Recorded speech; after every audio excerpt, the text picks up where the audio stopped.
Do you leave without saying goodbye? Do you bring outside food where it doesn't belong? Do you make your guests pass out in the heat? Were you raised by wolves? Let's find out. Here are things that can make it better when we have to live together. We can all use a little help. Some people don't ask themselves, were you raised by wolves? Hey everybody, it's Nick Layton. And I'm Leah Bonema. And let's just get right into it with our AMUSE-BOUCHE. Oh, let's get in it. So for today's AMUSE-BOUCHE, I want to take you to Denmark. I've always wanted to be taken to Denmark. So I was in Copenhagen last week and I was dining out and I saw something that I'd never picked up on before. And what was happening is people were dining and there was a little Danish flag planted at their table. And I did not know what that meant.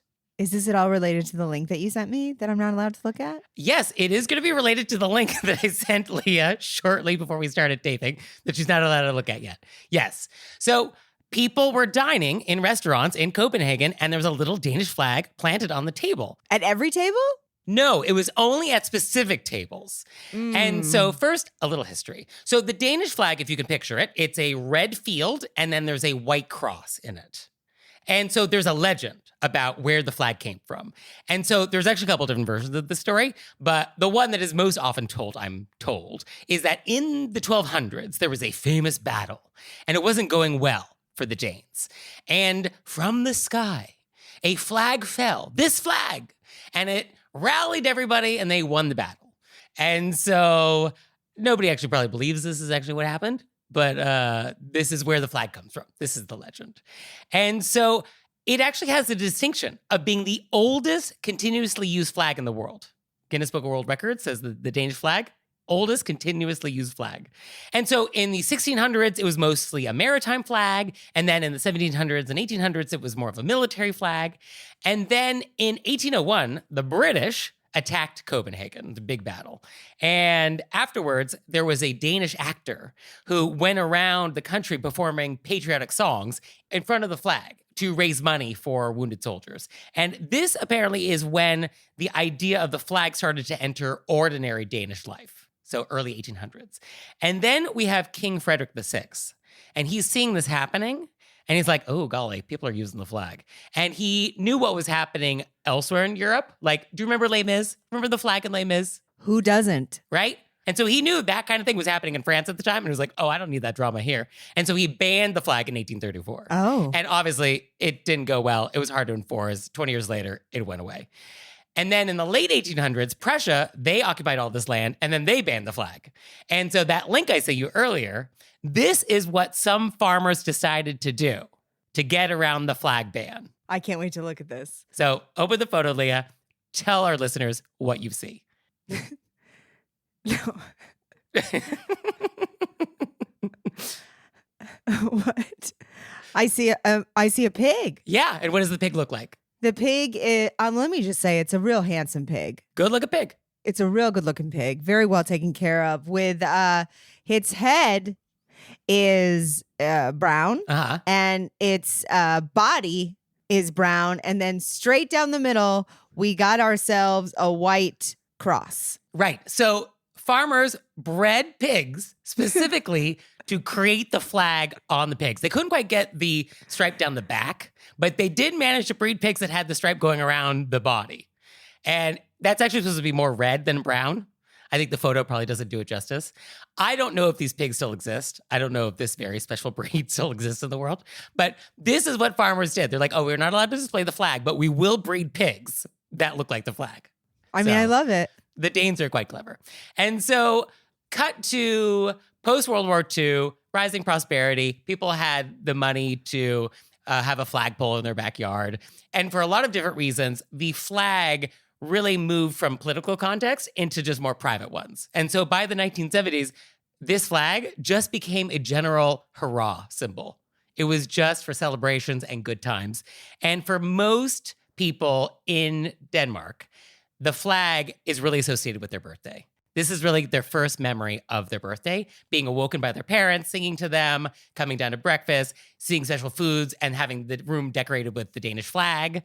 And so the flag is really about celebration. So those are birthday pigs. So those could be birthday pigs. But in the restaurant, somebody was celebrating some occasion, an anniversary, a birthday, a job promotion. That is what the flag was symbolizing. And they even put the flag on Christmas trees. Like, this is a common Christmas decoration. I love that now myself and all of our listeners, I won't say all of our listeners didn't know, but I'll say I didn't know. And for any of our listeners who didn't know, now when we go to Denmark and we see a flag and our friends will go, oh, I wonder what that is. And we go, oh, they're celebrating something. Yeah, or they're not. So you could also have the flag at half-mast. That would signal to everybody that, like, oh, maybe you're in mourning. Something has happened. I'm pretty into the pigs. The pigs is pretty amazing. Yes, the symbolism of the pigs. Because it is a white stripe down the side, but then because it gets a little bit white on the belly, you can see the beginnings of where the cross would be, you know? I mean, they really gave it a good shot with that breeding. They really gave it a good shot. They did. Also, what's kind of interesting, I think for a lot of Danes, it really just feels cozy. There's just something aesthetically cozy about it. Like, you've heard of the concept of hygge, right? No. Oh, it's the idea of like coziness. Think twinkle lights, cashmere blankets, snuggled up with some cocoa, like that very cozy quality that they do so well in Denmark. Yes. So they have a term for it. It's hygge. Oh. So that concept, I think, also intersects with this flag usage, where they see the flag as just like really cozy, like just a really cozy, warm, celebratory symbol. Man, I'm just really stuck on the pig and the twinkle lights. Yes, I think this is right up your alley. This is so up my alley. And why I think this is really interesting is that this is not the relationship that we have as Americans to our flag. We do not associate the American flag with a birthday. Like that would be weird if like a birthday cake had American flags all over it as just like a thing. Yeah, we just associate it with our country's birthday. Yeah, it's more of a patriotic symbol, or it's more about the country. Yeah, it doesn't read to me as like, oh, that's really cozy. Yay, we're all celebrating. Yeah, no, it's like, oh, those people just got married. Right, I would not think that if I saw American flags all over somebody's wedding, for sure. That would not be the read I would get on that. Yes, no. So I think it's just very interesting. And other countries do something similar. Like, there's a little bit of this in Sweden. There's a little bit of this in Norway, but like, it's not the same thing as in Denmark, where like, oh, it's a birthday, let's get the flag. I love that we know this now. Now we know. Yeah, and until last week, I didn't know this. So we're all learning.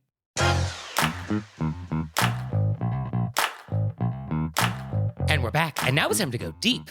Deep into a wedding. That's right. So for today's question of etiquette, I want to talk about leaving a wedding without saying goodbye to the bride or groom. I watched some really fun videos on this. Oh, are there videos about this? Yes, there's a video of, there's two videos going around. One is of a soon-to-be married couple who suggested this is what they wanted to do. Okay. And then they would hand out cards with it, like little cards on the table that would be like, feel free to go. So like the rules of engagement were advertised. They were published. Okay. They were asking people, what do you think if we did this? And then the other one was one of the best man speeches, put it in his speech. Oh, okay. Like, hey, feel free to just leave.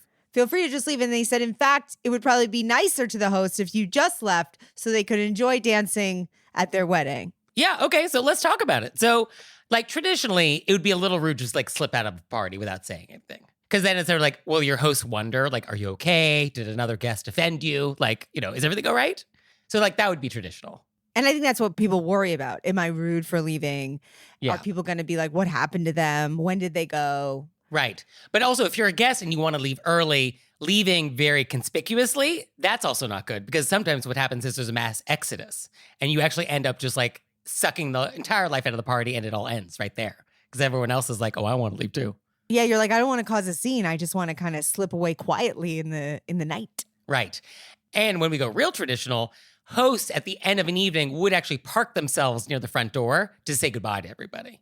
Like that would be very traditional. And if they aren't doing that, then it's sort of like, I guess you could slip out.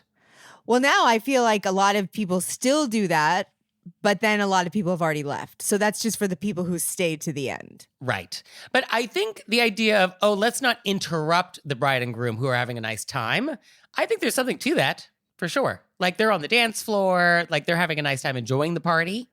And if every person went up to them and yanked them off the dance floor, that would be their whole, final 2 hours of the event. I like the idea of making this about the bride and groom and saying, for them, let's all just slip out. Right, if they want that. If they want that. And I think they do need to specifically state that. Is that a requirement? Does the bride and groom have to state that somewhere? Because it is sort of like not the convention. And so if they want to go against convention, then are they obligated to say something? Like, we can't just slip out if they haven't given us permission, or can we?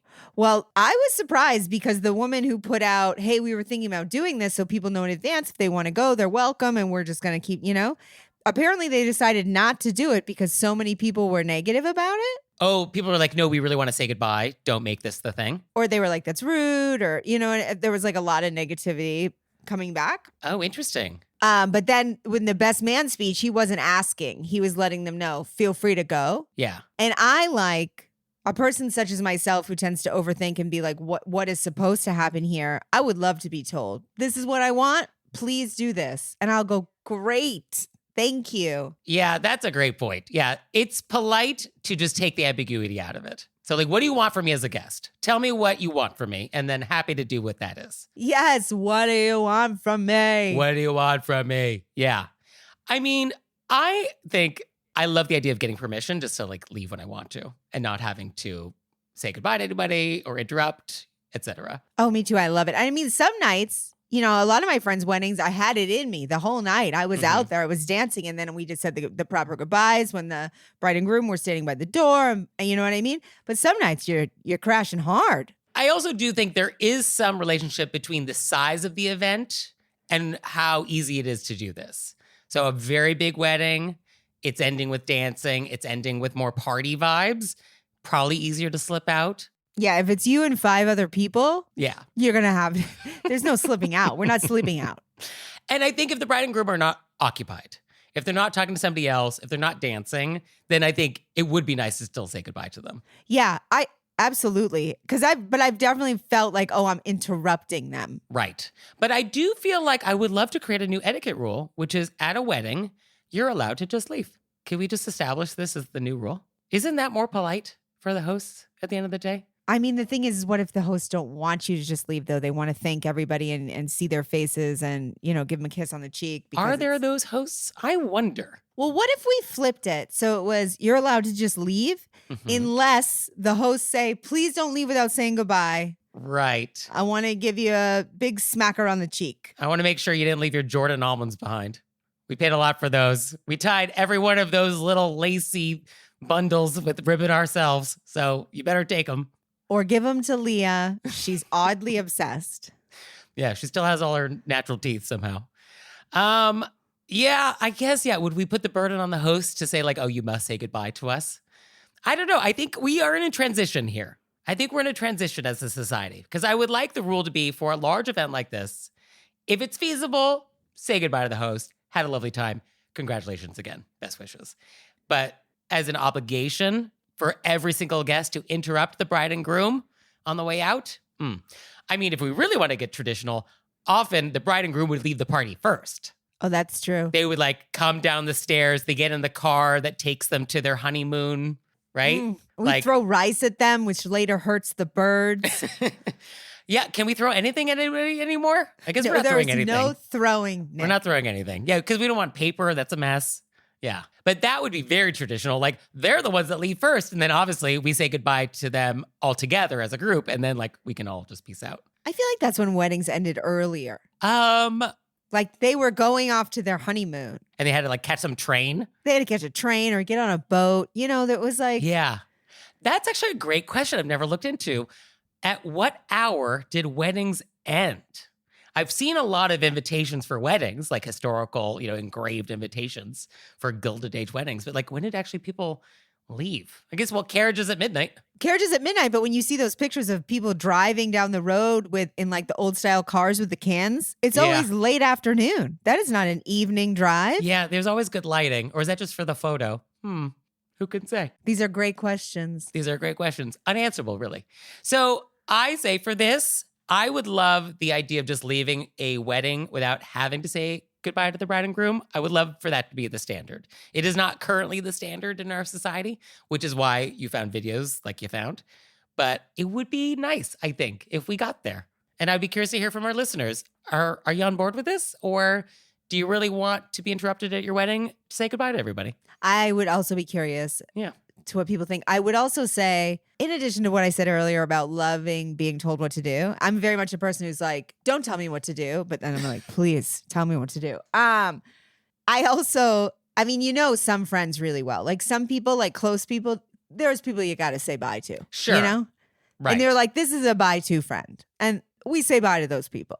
Yeah. This is a bye to family member. You know, if your family member is like, oh, what happened? Where'd you go? Don't leave those people high and dry. Right. But if you somehow got invited to like Lisa and HR's wedding and she was busy on the dance floor having a great time and it was time for you to go, cake has already been eaten. Oh. Yeah, see her on Monday. Yeah, what a dream if I've already been told it's okay to slip out from somebody who's like a good acquaintance, but. Yeah. Ultimately, I think that is the best etiquette because you're being so conscientious of your guests' happiness. And ultimately, what's better than that? I bet there are some people who like to go up to the bride and groom at the end of the night or whenever they're leaving and, exchange thoughts on like, what a beautiful wedding. I'm really happy for you. Get a little nice eye contact, like a thank you for coming. They feel like that wraps it up for them. That's okay. I can see that too. I can see both sides. So listeners, curious to hear your thoughts. So let us know. Let us know. Let us know. Yeah. And then we'll report back. I mean, I'm excited to hear what people think. Yeah. Is this where I say watch this space? I feel like this is my new catchphrase. This is your new catchphrase. So watch this space. And we're back. And now it's time to take some questions from you all in the wilderness. Ow! So our first question is, quote, I have an etiquette question regarding eating at fast food restaurants that are next door to each other. My husband and I and our 3-year-old son occasionally dine at a burger place. The one we go to is directly next door to a Mediterranean bowl place. While I do enjoy an occasional burger and fries, I'd much prefer the food from the bowl place, while my husband and son prefer the burgers and fries. We usually dine in, so would it be rude if I got food from the bowl place and brought it to the burger place to dine in with my husband and son who ordered burgers? Or the other way around? I know we could easily order from both places and just take it home, but these outings are generally a special night out for us, and we don't eat out at restaurants very often. For the record, I have never done this as it feels a little gauche, but am I overthinking it? I'm really proud of the answer I came up with this one. Okay, yeah, I gotta say, this really kind of got me thinking. Right? Right? Okay, so what have you come up with, Leah? So I'm going to walk you through how I got there. Okay, I'm ready for the journey. Okay, so I understand and I appreciate and I agree that I think everybody should get what they want. We got the 2 burgers. Yeah. And then she wants the bowl. Right. And then I get that they don't go out. I get that it's like they're out, so they want to be out. They don't want to take it home. Yeah, and I agree. I really prefer eating at the place because like something's lost in translation when you bring it home. Yes. It's just not the same, especially fries. It's not as good. It's just not. It's not as good. So then I thought it does feel a little weird. And I do think that fast food restaurants is completely different than if you were like at a restaurant. Sure. Right. Yes. We're not bringing Danielle food to Le Bernardin. One would never. Can you imagine? Ugh, I dare not. So my thought is we ask our husband to order our drink. From the burger place. So we become a customer of the burger place. We are a customer. Right. We have a drink. And then we casually, we're not throwing it at anybody's faces because I don't really think the employees are going to be like, hey, no, I don't think you need to throw it in their faces. So I think your husband brings back the drink. You casually slip in with your food. You drink their drink. And then you have your bowl. Yeah, I agree. I think becoming a customer of the burger place is a key detail. Because I think what is awkward here is basically taking up a seat, bringing outside food. And like most restaurants probably have a policy against that. And so that is why this feels like not right. Because I think probably technically it is against the rules of the burger place. Like it probably is. And so then it's really a question of like, could you get away with it? But I think becoming a customer of the burger place definitely takes the edge off. Yeah, just get you a little side of fries or get a milkshake. Get a milkshake. Get a Diet Coke. Yeah, milkshake and Mediterranean bowls, great pairing. And I think that's it. That's how we do it. Alternatively, I guess, can we picnic it? Is there like somewhere outdoors that we can do? Like, is that an option? Or do we do sequential dining? Like, come to the bowl place, let me have my bowl, and then I will join you at the burger place, and then we'll have the burgers. I mean, That feels sort of unnecessary. That's like a lot of time. Also, if the idea is I don't want to take up seats for non-customers, like now I'm doing it twice. well, I don't even think the idea is not taking up seats because a lot of times people just sit there and not eat with their friends. I think it's that you don't want to be like, I'm bringing other food in front of your food. I like Right. other food better. And does the busyness of the restaurant matter? A little bit. I feel like if it's a super busy restaurant and you're taking up a seat and you have outside food, like that's too many things. I mean, you would be sitting there taking up a seat, not eating. Yeah. Okay. So I guess there's the policy no outside food. And I guess that's beside the point of this question for us, at least. So you have to decide for yourself, do you want to ignore the posted rules of the burger place? Usually the posted rules in front of a fast food restaurant just say no dogs, Okay. And must have shoes. must have shoes. No shirt, no shoes, no service. I think if there's no sign that says no outside food, I would just casually bring it in like your bag. You don't need to wave it around like a Danish flag. Right? Oh, nice callback. Thank you. And Unless you're celebrating something. Unless you're which celebrating. you are celebrating a lovely evening out. So this actually would be a totally appropriate place to plop a Danish flag. yes, but we're not waving. We're not waving the bowl around. Yeah. Yes, we're not like falafels here. Great falafel. But buy something from the burger place. And I think you have to go to the burger place because there's two of them having the burgers versus one of you. So I feel like that is the direction. Yes. Right. Okay. So our next question is, quote, my partner and I are invited to a wedding. It's outdoors and is expected to be above 96 degrees. The bride has confirmed in an email to guests that they are going ahead with the outdoor afternoon/evening affair. The dress code remains cocktail attire. Are men still expected to wear jackets? Should the dress code have been mentioned or revised in the outreach? Will we die of heat stroke collectively? Everybody dying of heat stroke collectively just reminded me of like a great scene from an M. Night Shyamalan movie. You know what I mean? Where they all of a sudden, everybody's walking and then they all just all of a sudden fall over. Ooh, how dark. Well, I mean, whoever wrote this, they write a great picture. Is that from a real movie or this is... No, I'm saying. It's the genre. Yeah, Yeah. I mean, at least we'll look nice in our cocktail attire. it's really the way to go. Yeah, I've got to go. At least look good. So this is interesting because this is one of the few times where women have it easier than men. Women have a lot more options, I think, for what cocktail attire could look like, which also could still be weather appropriate. Ladies, here it is. We got one You still won't get pockets, but at least you won't be as warm. of things that are easier for us. Score one. We're scoring 1 against 10 million. But for men, yeah, I mean, cocktail attire does technically mean jacket. I mean, that is typically we would be wearing jackets at a cocktail party. So, I think you can take that jacket off so fast. yeah, I mean, definitely we have to be talking about fabric. Like, I think we need to be talking like summer weight wool, linen, things that are not lined. Like, I think that's the conversation. Also, I guess we would have the jacket on for the ceremony, and then I think we'd take it off real fast. The thing is that like people could genuinely overheat. Yes, I feel like if the bride and groom really want this outdoor wedding in this heat, okay, fine. It's their dream. I'm sure it's beautiful. Then they have to do all the host things to make guests comfortable. So that's parasols, that's misters, that's making sure there's a lot of water. There's making sure that ceremony starts right on time so you don't have guests baking in the heat while we're waiting for whatever we're waiting for. An indoor area that's cool to wait in. I mean, like the hosts definitely have to make sure that whatever's happening outdoors is real quick. Also, the idea that a gentleman couldn't walk in with his shirt and then a jacket over his shoulder in 98 degrees, that you have to keep your jacket on? Yeah. I mean, I think I would revise this a little bit. I would give permission. Well, here's the thing with what's going to happen. People are going to bring jackets with them and they will not be wearing them. And so all of the wedding photos will be people in shirts. And so, okay, so it shall be. I think if they want to have everybody with their jackets, they need to go inside. Well, the wedding's happening outdoors. That's what's happening. I think throw that jacket over your shoulder. Do the little one finger cool thing that guys Sure. get to do. Mm-hmm. And then if they're like, hey, we're going to do a pic real quick, throw on your jacket on. For sure. Yeah. And just quick reminder, health and safety always trumps etiquette. So definitely do not collectively die of heat stroke because the dress code is cocktail attire. Like, do not do that. Do not put yourself in harm's way for the dress code. Like a 98 with humidity? Even a dry heat, I'm not very excited about wearing a jacket. I know, but I'm saying a 98 with humidity in a jacket could take anybody out. Yeah, it's not great. Although, on the flip side, if you have this wedding planned, you know, who could have predicted the weather? You didn't know it was going to be this hot.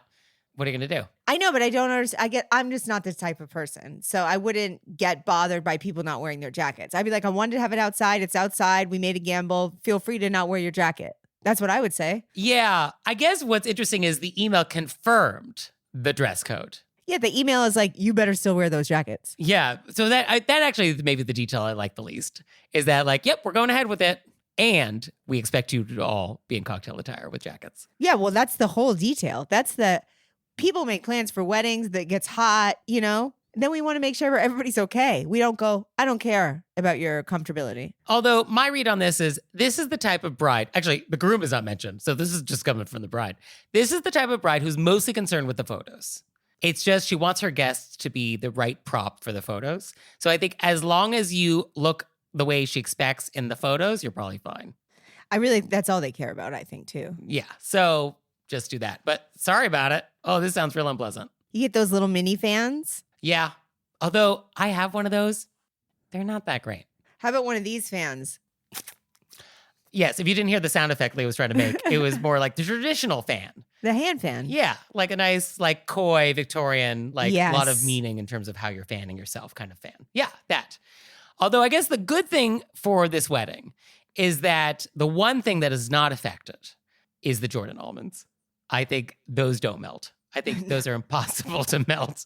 I think those will be just fine, Leah.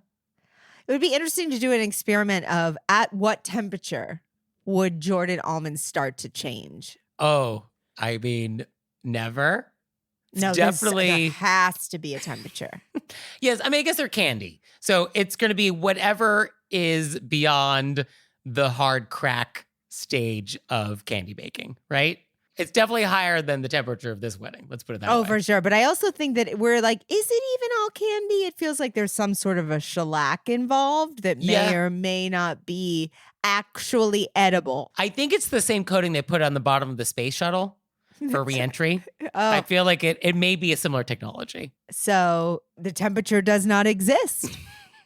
The limit does not exist. I just want to add something. Mm. It would be interesting to hear the same questions that we get about weddings responded to by two people who Like are weddings? pro-weddings. It's not that I'm anti-wedding. It's just that, well, if we write a wedding book, it'll be called If You Must. It's not I do. It's just if you must invite us, then okay. All right, if you gotta. All right, we'll come. Yeah, that's the name of our wedding book. All right, and when is it again? Yeah, that's the title. Yeah, I think there are people in the world that love weddings a lot. A lot of people. All of the pageantry, they love all of the ceremony, they love all the traditions, they love spending $1 billion on all the various events. They like the drama that ensues, they like the scorekeeping, they like all of these things.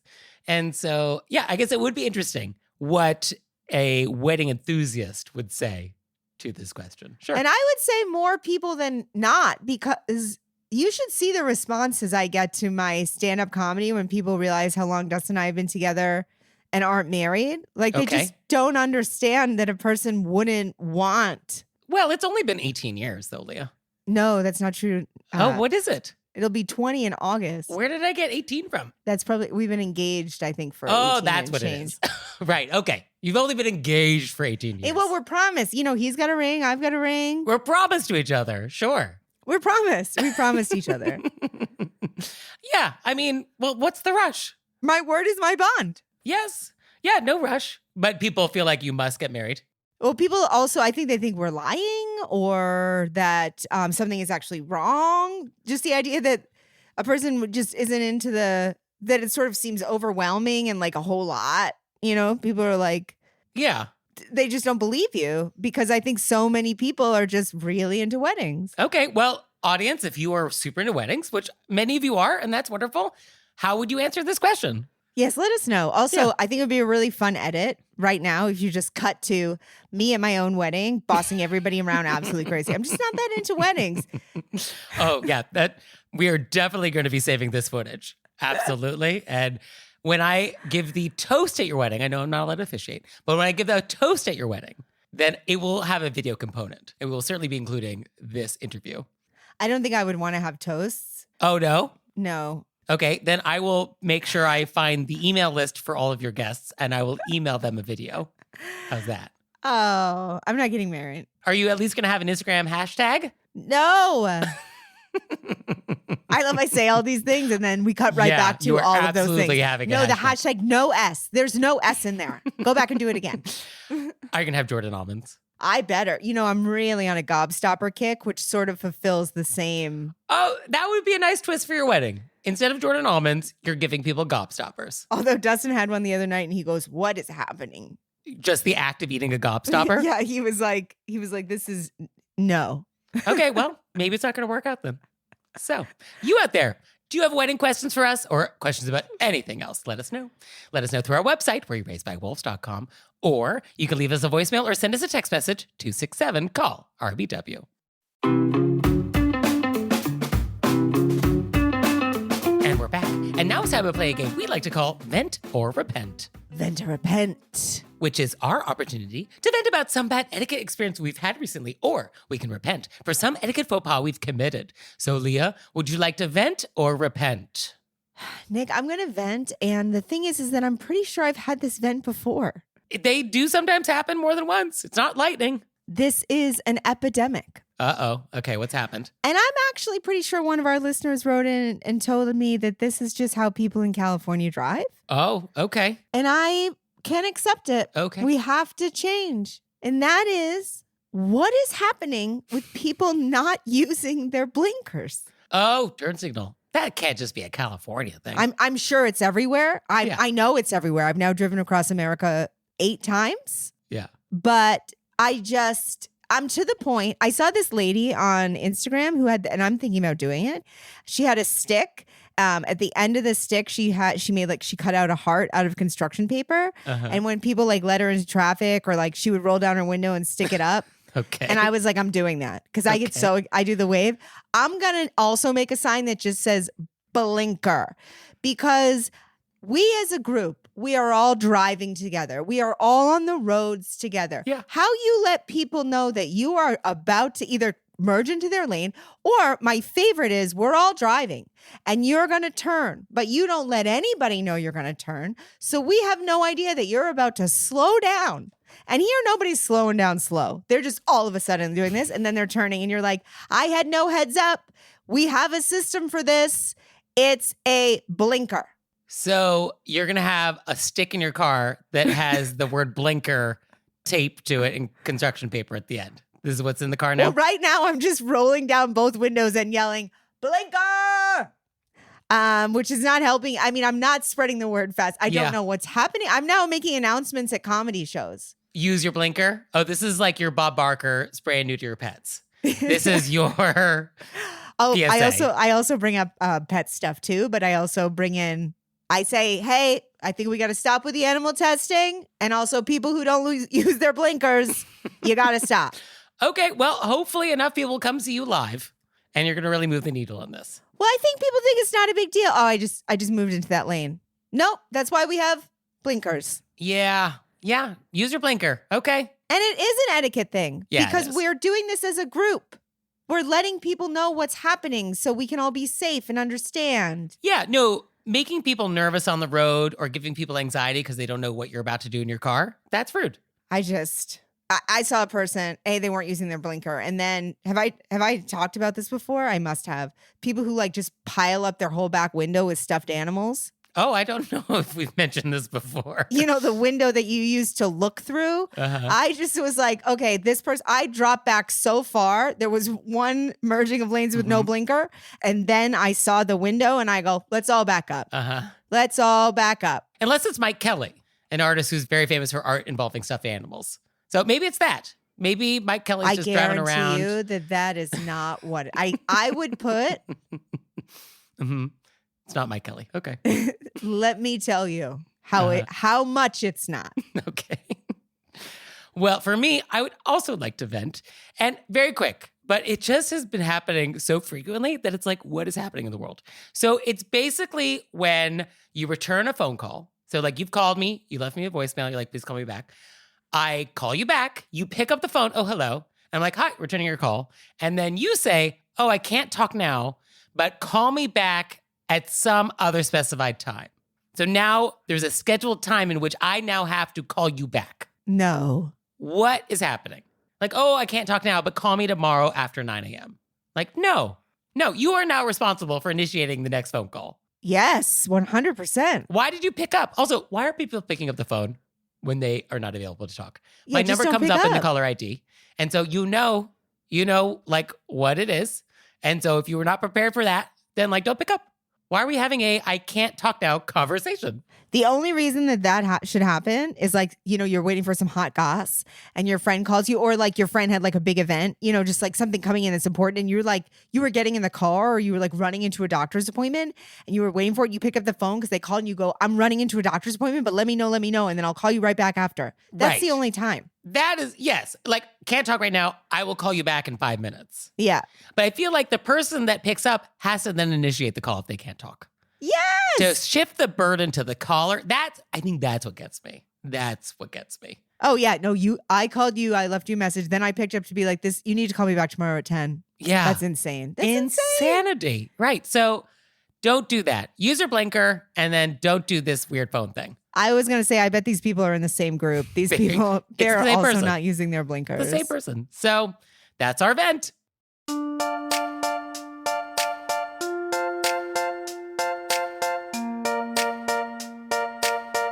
So, Leah, what have we learned? I learned so much history about the Danish flag. And if I see one on a table, Celebration. And I learned that you're really into gobstoppers right now. yeah, it's like, I'm not sure if I brought this up, but when I drove back and forth across America 900 times, it was root beer barrels. Sure. I was deep into the root beer barrel. Well, first it was Tootsie Roll Pops. Gateway. Then it was, Gateway. And then it was root beer barrels. Yeah. First And one's now free. it's like very big and then it was actually fireballs. Oh, whoa. Well, that's a leap. Yeah, they were exciting. And then now it's the big gobstopper. So we're looking at over an hour. Oh, is that how long it takes? Oh, I'm a big gobstopper? Yeah. Oh, I've never had one. Okay. You've never had one? I mean, you got to have your toothbrush ready. Okay. Well, thank you, Leah. Thank you, Nick. And thanks to you out there for listening. I'd send a handwritten note on my custom stationer if I could. He would. So for your homework this week, I need your questions. If you've never written us, write us. DM us, send us a text message, send in a question. You have questions. Oh my goodness. Do you have questions? There's a question you've always wanted to ask us. And so now is your personal invitation to send it to us. I mean, they can even call. You can call, leave us a voicemail. Delighted to hear your voice. So please do that. And we'll see you next time. Bye. Bye.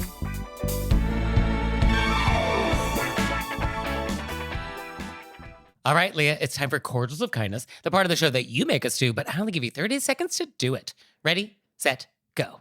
So my cordials of kindness actually goes out to Dustin. Oh. Because I was filming a little segment from a full script that I wrote for Right. like a proof of concept. And coming up to the shoot day, legitimately everything administrative went wrong. Like they were Okay. wrong with props. And I mean, at midnight the night before. And then he just got out there and was like, I'm going to find that. I can fix that. I'm on top of that. I mean, World's best PA. world's best PA.